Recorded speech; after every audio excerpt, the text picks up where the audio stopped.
Bapak Ibu Saudara sidang jemaat yang Tuhan kasihi, pada pagi hari ini tanggal 21 Juni kita boleh mengadakan ibadah pagi hari di gereja, dan juga sebagian barangkali jemaat masih di rumah boleh mengikuti ibadah rekaman pada live streaming pagi hari ini. Mari kita bersama-sama tunduk kepala dan mohon pimpinan Tuhan untuk berdoa. Ya Bapa dalam kerajaan surga, pada pagi ini kami datang lagi di hadapan hadirat Tuhan, menaikkan syukur atas kesehatan, kekuatan, dan bahkan kami boleh beribadah pada hari ini. Kami bersyukur di mana gereja kami boleh beribadah mulai untuk beribadah di gereja, dan mari ya Tuhan Engkau berikan kami sukacita, bersyukur oleh karena campur tangan Tuhan di setiap langkah-langkah kehidupan umat-Mu. Jemaat yang boleh beribadah pagi hari ini ataupun yang masih tinggal di rumah, kiranya damai dan sejahtera Tuhan mengawali kami, menuntun kami dengan kebenaran firman-Mu. Ampun segala dosa dan salah kami ya Tuhan, dan mari Engkau berkati hamba-Mu yang melayankan firman Allah, agar simpani di belakang daripada salib Tuhan sendiri, dan supaya kami boleh mendengar sabda yang menguatkan kami, baik yang menyampaikan firman Allah maupun yang mendengar. Bersama-sama kami dihibur di kala susah, dikuatkan di kala kami lemah, dan bahkan disembuhkan pada waktu kami dalam keadaan sakit, dan dikuatkan kami lewat firman-Mu. Bersabdalah ya Tuhan, karena kami sedia mendengarkannya. Di dalam satu nama, yaitu nama Yesus, Tuhan Juru Syafaat, Imam Besar dan Raja kami, penebus kami berdoa. Haleluya. Amin. Firman Tuhan yang mendasari pembacaan firman Tuhan pada hari ini terambil dari Amsal pasal 17 ayat 22 dan 1 Korintus pasal 1 ayatnya yang ke-18 sampai ayatnya yang ke-23. Demikian firman Tuhan, Amsal 17 ayat 22. Hati yang gembira adalah obat yang manjur, tetapi semangat yang patah mengeringkan tulang. Hati yang gembira adalah obat yang manjur, tetapi semangat yang patah mengeringkan tulang. Dan bacaan yang kedua yaitu 1 Korintus pasalnya yang pertama ayat 18 sampai ayat 23 yang berbunyi demikian. Sebab pemberitaan tentang salib memang adalah kebodohan bagi mereka yang akan binasa, tetapi bagi kita diselamatkan pemberitaan itu adalah kekuatan Allah. Karena ada tertulis, aku akan membinasakan hikmat orang-orang berhikmat, dan kearifan orang-orang bijak akan kulenyapkan. Di manakah orang yang berhikmat? Di manakah ahli Taurat? Di manakah pembantah dari dunia ini? Bukankah Allah telah membuat hikmat dunia ini menjadi kebodohan? Oleh karena dunia dalam hikmat Allah tidak mengenal Allah oleh hikmatnya, maka Allah berkenan menyelamatkan mereka yang percaya oleh kebodohan pemberitaan Injil. Orang-orang Yahudi menghendaki tanda-tanda, orang-orang Yunani mencari hikmat, tetapi kami memberitakan Kristus yang disalibkan. Untuk orang Yahudi suatu batu sandungan, dan untuk orang-orang bukan Yahudi suatu kebodohan. Demikian pula dengan ayat pembacaan yang terakhir, yaitu kita baca di dalam ayat yang ke-27. Tetapi apa yang bodoh bagi dunia dipilih Allah untuk memalukan orang yang berhikmat, dan apa yang lemah bagi dunia ini dipilih Allah untuk memalukan apa yang kuat.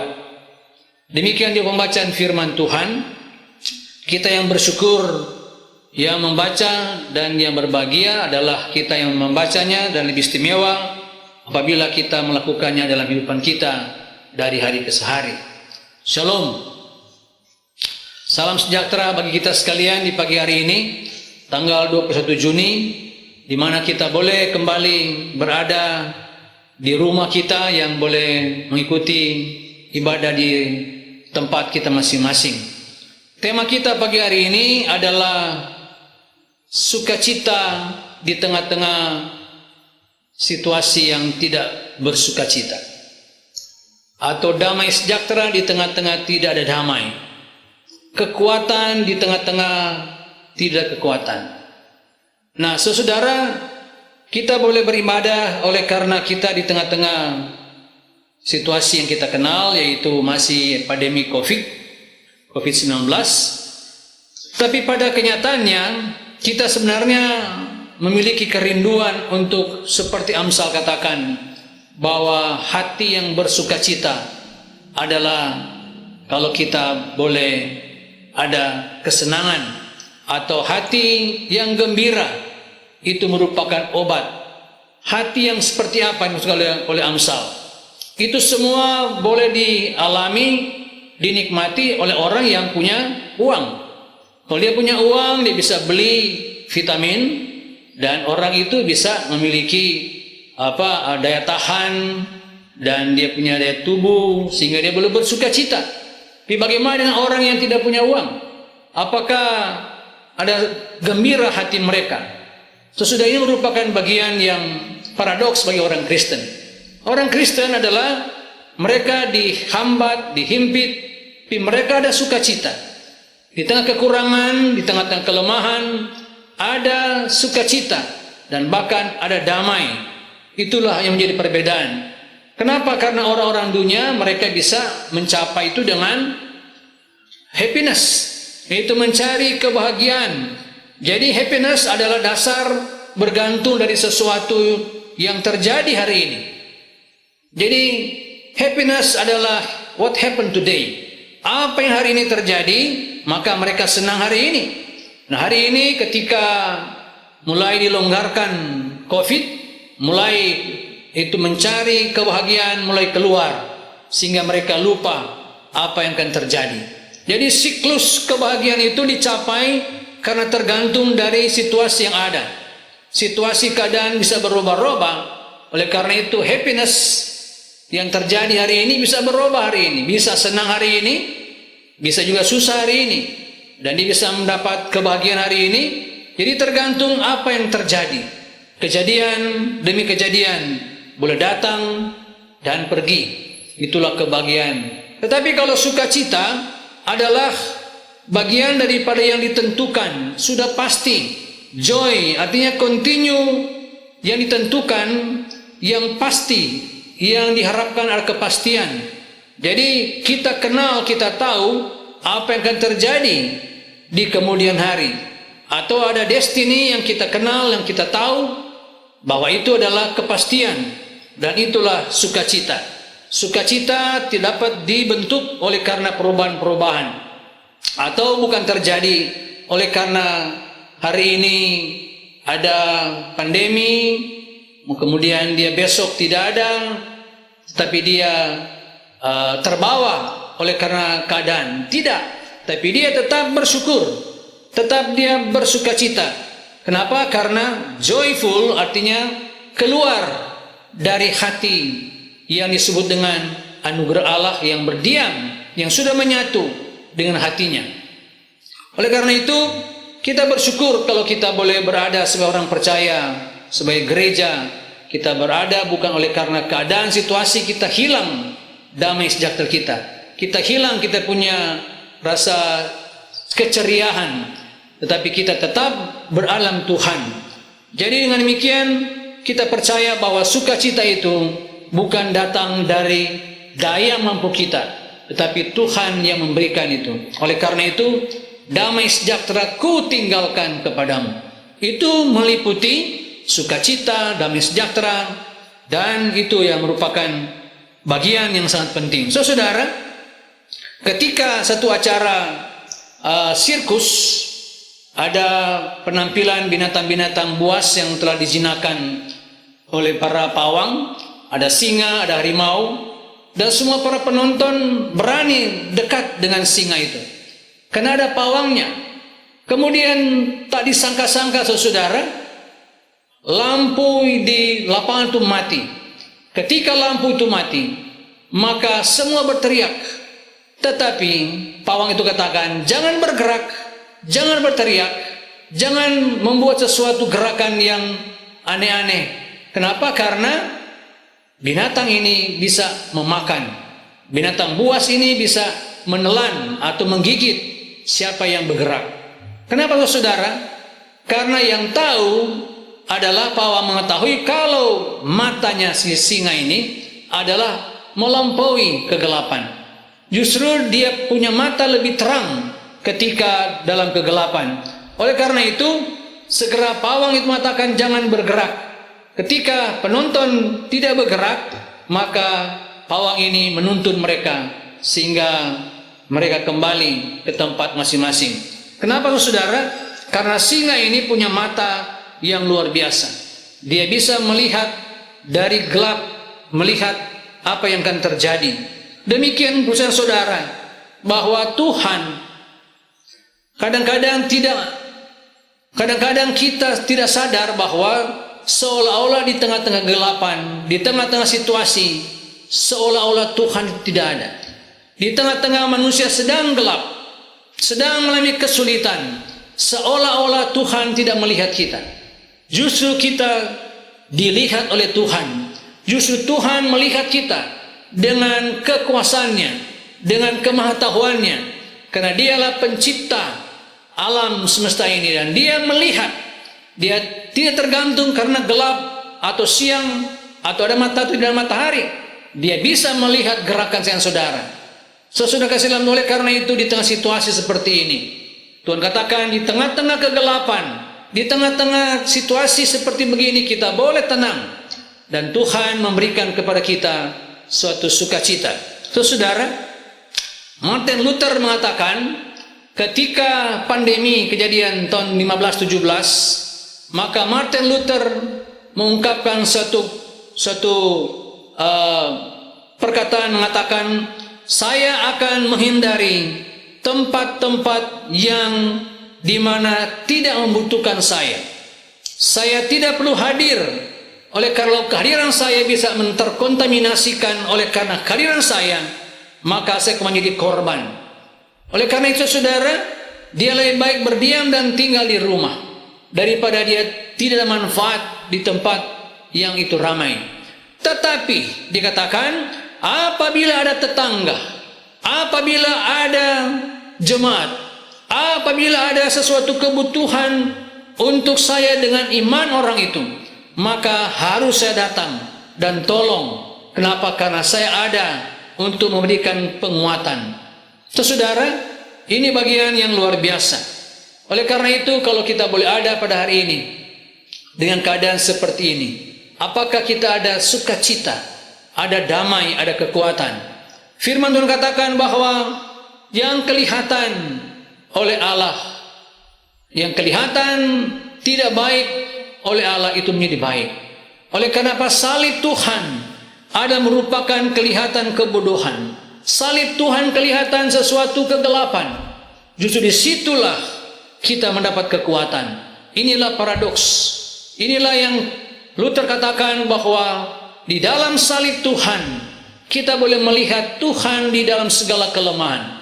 Ada Tuhan di dalam segala ketidakmampuannya. Lewat salib Tuhan, lewat kerendahannya, lewat kebodohannya, lewat kemiskinannya, lewat kegelapannya, lewat Jumat Agung, kita boleh melihat disitulah perjumpaan antara saya dan saudara. Iman kita berjumpa ketika kita melihat satu kebodohan. Allah bisa menjadi manusia. Dalam keadaan manusia dia mati. Dalam kematian dia seperti dengan tidak ada sesuatu apapun. Dia lahir di kandang, dia mati di Golgota, dikuburkan pinjam tempat orang lain. Ini merupakan satu kebodohan. Kalau dia Allah, kenapa dia tidak tempat yang lebih mewah? Justru di sinilah menempatkan saudara bahwa disitulah keluar konten daripada pengharapan kita, konten daripada kebangkitan. Jumat Agung merupakan sesuatu bayang-bayang kematian, bayang-bayang kegagalan. Tapi hari Minggu Paskah merupakan kekuatan, merupakan sesuatu kebangkitan dan terang yang bisa mengalahkan daripada kegagalan dan kematian itu. Oleh karena itu dosa adalah merupakan sesuatu yang menakutkan, yang dikalahkan, yang ditelan, sehingga kita boleh bersukacita oleh karena dosa kita telah diampuni oleh Tuhan. Kebodohan inilah yang kelihatan sesuatu yang menjadi ukuran bahwa orang Kristen harus melihat kebodohan Allah inilah yang menjadi hikmat manusia, hikmat seluruh manusia. Di mana Allah bisa bodoh, Allah kelihatan gagal, Allah kelihatan tidak bergerak, disitulah kekuatan, disitulah kemampuan. Oleh karena itu dikatakan di mana orang yang tidak berhikmat dipilih oleh Allah untuk melemahkan dunia ini. Allah pilih untuk memalukan apa yang kuat. Allah memilih orang lemah untuk memberikan kelemahan kepada orang-orang yang kuat itu, dan bahkan mentiadakan apa yang berarti. Itulah sebabnya saudara, lewat paradoks ini kita boleh bersyukur. Oleh kenapa? Karena walaupun kita dilanda oleh situasi yang menakutkan ini, kita boleh berterima kasih, boleh bersyukur. Oleh karena Tuhan, Dia tidak pernah tidur, Dia tidak pernah dibatasi oleh karena kegelapan. Oleh karena virus corona ini, Dia ada. Dan bahkan dikatakan Kejadian pasal 1 ayat 1 bahwa Allah, Roh Allah melayang-layang di tengah-tengah kekacauan, di tengah-tengah sesuatu ciptaan yang sedang masih berantakan kekacauan. Allah melayang-layang, Roh Allah melayang-layang. Demikian pula saudara, di tengah dunia sekarang ini, Roh Allah melayang-layang di tengah-tengah gereja yang sedang mengalami sesuatu kesulitan. Dia sedang mencari dan memberikan pertolongan, dan firman Allah disampaikan, firman Allah bergema di gereja-gereja, supaya itu gereja, umat Tuhan, orang yang berdosa membuka diri, menerima Dia sebagai Tuhan dan Juru Selamat. Oleh karena saudara kasih dalam Tuhan, yang pertama kita melihat bagaimana kita boleh mengucap syukur di tengah-tengah situasi yang tidak layak kita syukuri. Yang pertama adalah firman Allah yang kita alami. Firman Allah ini perlu saudara ada pengalaman dalam rohani kita. Dalam firman Allah katakan, Yeremia selalu berdoa ketika dia akan dimasukkan dalam sumur. Yeremia dalam ratapan pasal 3 dikatakan, selalu baru setiap pagi, every morning, new every morning, selalu baru, ada berkat baru, ada kekuatan baru setiap pagi, setiap hari, selalu baru anugerah Tuhan. Ini merupakan satu doa di tengah-tengah ketidakmampuan, di kesulitan, kita selalu ada hari lepas hari, ada selalu yang baru, ada every morning, ada joyful. Setiap pagi kita boleh bersyukur kepada Tuhan, oleh karena Tuhan memberikan hari yang baru, hari penggenapan, hari yang baru. Saudara, dalam Yesaya 64 dikatakan bahwa orang muda bisa lelah, orang teruna bisa capek, orang-orang muda bisa kelelahan dan keletihan. Tetapi orang-orang yang tua, orang-orang yang kudukung, orang-orang yang kujunjung sampai masa rambut mereka putih, aku menjunjung mereka, aku menopang mereka, dan aku menyelamatkan mereka. Saudara, artinya dari muda bisa saja dia bisa menjadi kelemahan.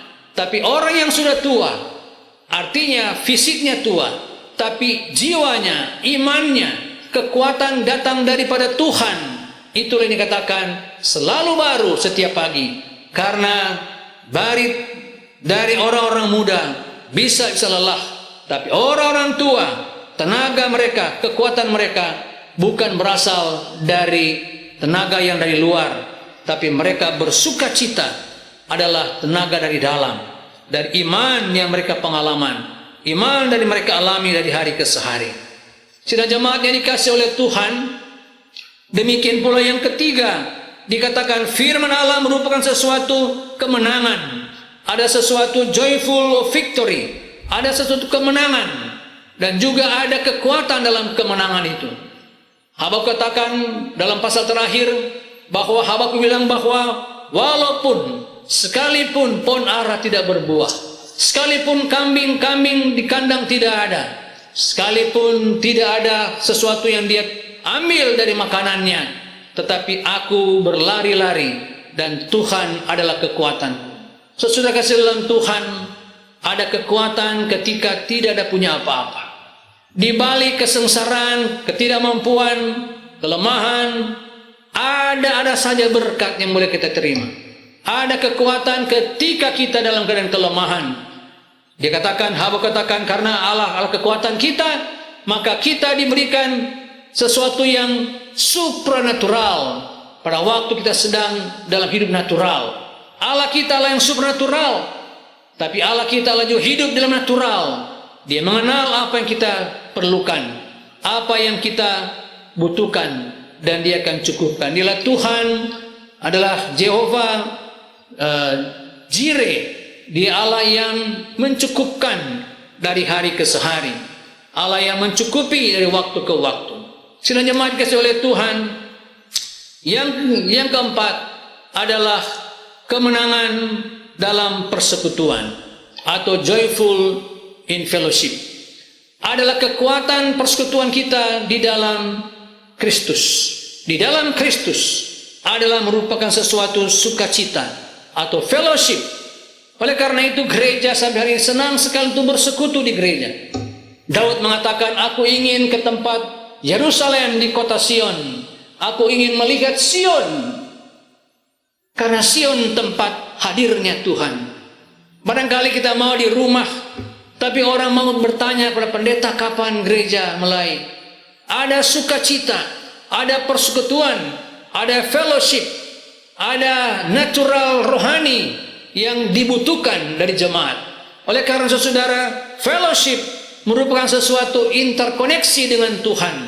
Bukan lagi aku yang hidup, tapi Kristus yang hidup dalam aku.